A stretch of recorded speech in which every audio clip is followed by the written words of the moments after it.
दोस्तों नमस्कार। देश में चल रहे मदरसों को लेकर सियासत होती रही है और उत्तर प्रदेश मदरसा एक्ट को लेकर भी राजनीति गरमाई हुई थी, लेकिन असल मुद्दा शिक्षा की गुणवत्ता का हमेशा गौड़ ही रहता है। सुप्रीम कोर्ट ने उत्तर प्रदेश के मदरसों को लेकर बहुत महत्वपूर्ण फैसला सुनाया है। इस फैसले से न केवल धर्मनिरपेक्ष मूल्य कायम रहे हैं, बल्कि मदरसों में शिक्षा का आधुनिकीकरण का मार्ग प्रशस्त हुआ है।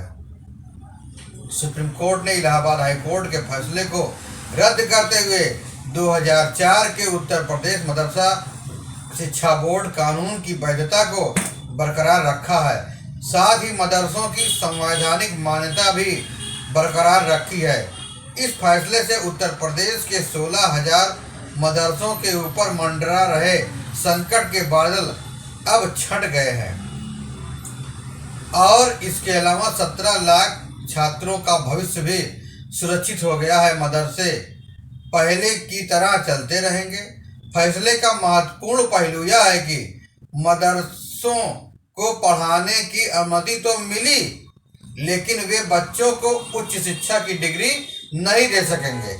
यानी मदरसों में छात्र 12वीं तक की शिक्षा प्राप्त कर सकेंगे और अंडर ग्रेजुएशन और पोस्ट ग्रेजुएशन के लिए फाजिल और कामिल नाम से दी जाने वाली डिग्रियां अब नहीं दे सकेंगे, क्योंकि यह यूनिवर्सिटी ग्रांट कमीशन के नियमों के खिलाफ है। मदरसा बोर्ड कामिल नाम से अंडर ग्रेजुएशन और फाजिल नाम से पोस्ट ग्रेजुएशन की डिग्री देता रहा है और मदरसे से डिप्लोमा भी किया जाता था, जिसे कारी कहते हैं। इसके अलावा मुंशी मौलवी 10वीं क्लास और आलिम 12वीं की परीक्षा भी मदरसे करवाते रहे हैं। कोर्ट में सुनवाई के दौरान उत्तर प्रदेश सरकार ने भी मदरसा बोर्ड की ग्रेजुएशन और पोस्ट ग्रेजुएशन की पढ़ाई पर सवाल खड़े किए थे। कहा कि इसके आधार पर युवाओं को राज्य और केंद्र सरकार में नौकरी नहीं मिल पाती है। मदरसों में हायर एजुकेशन के फाजिल और कामिल डिग्री है। राज्य सरकार ने तर्क दिया कि मदरसों की ओर से दी जाने वाली फाजिल और कामिल की डिग्री न तो यूनिवर्सिटी की डिग्री के बराबर है और न ही बोर्ड की ओर से पढ़ाए जाने वाले पाठ्यक्रम के समकक्ष है। तो ऐसे में मदरसा बोर्ड से ग्रेजुएशन और पोस्ट ग्रेजुएशन करने वाले छात्र सिर्फ उन्हीं नौकरियों के लिए योग्य हो सकते हैं जिनके लिए हाई स्कूल या इंटरमीडिएट की योग्यता की जरूरत होती है।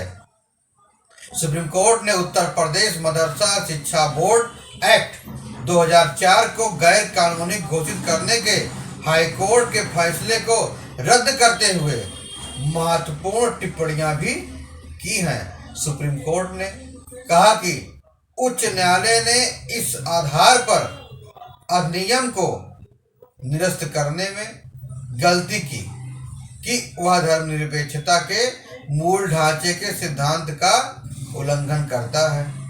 किसी कानून को तभी निरस्त किया जा सकता है जब वह संविधान के भाग 3 के तहत मौलिक अधिकारों का उल्लंघन करता हो या विधायी क्षमता से संबंधित प्रावधानों का उल्लंघन करता हो। कोर्ट ने माना कि मदरसा एक्ट मान्यता प्राप्त मदरसों में शिक्षा के मानकों को विनियमित करता है। सर्वोच्च अदालत ने कहा कि मदरसा एक्ट यह सुनिश्चित करता है कि मान्यता प्राप्त मदरसों में पढ़ने वाले छात्र अच्छी योग्यता प्राप्त कर सकें ताकि वे समाज में सक्रिय रूप से भाग ले सकें। अनुच्छेद 21A और शिक्षा का अधिकार अधिनियम को धार्मिक और भाषाई अल्पसंख्यकों के अपनी पसंद के शैक्षणिक संस्थान स्थापित करने और उन्हें संचालित करने के अधिकार के साथ सुसंगत रूप से पढ़ा जाना चाहिए।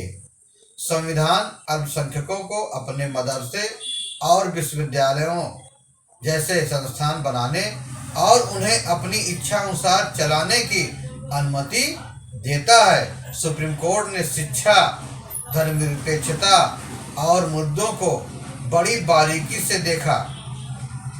देश में मुस्लिमों की गरीबी और पिछड़ेपन के लिए सबसे बड़ा कारण उसमें शिक्षा का घोर अभाव है, जबकि आज के दौर में यह जरूरी है कि मुस्लिम बच्चों के एक हाथ में कुरान तो दूसरे हाथ में कंप्यूटर होना चाहिए।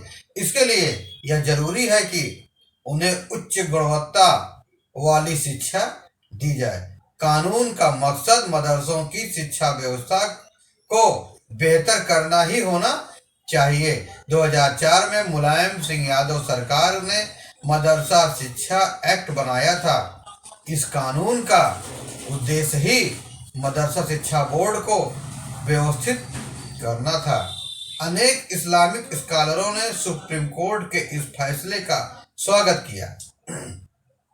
सुप्रीम कोर्ट के फैसले से कानून की खामियों को दूर करने का प्रयास किया है। बेहतर यही होगा कि मुस्लिम समुदाय बच्चों की शिक्षा पर ध्यान दे और यह सुनिश्चित करे कि छात्र न केवल धार्मिक अध्ययन करें बल्कि अन्य शैक्षणिक योग्यताएं भी प्राप्त करें जो उनके समग्र विकास में सहायक हो सके। आपको यह जानकारी कैसी लगी? फिर मिलेंगे नई जानकारी के साथ, नई खबरों के साथ। तब तक आप स्वस्थ रहें, सुरक्षित रहें। धन्यवाद।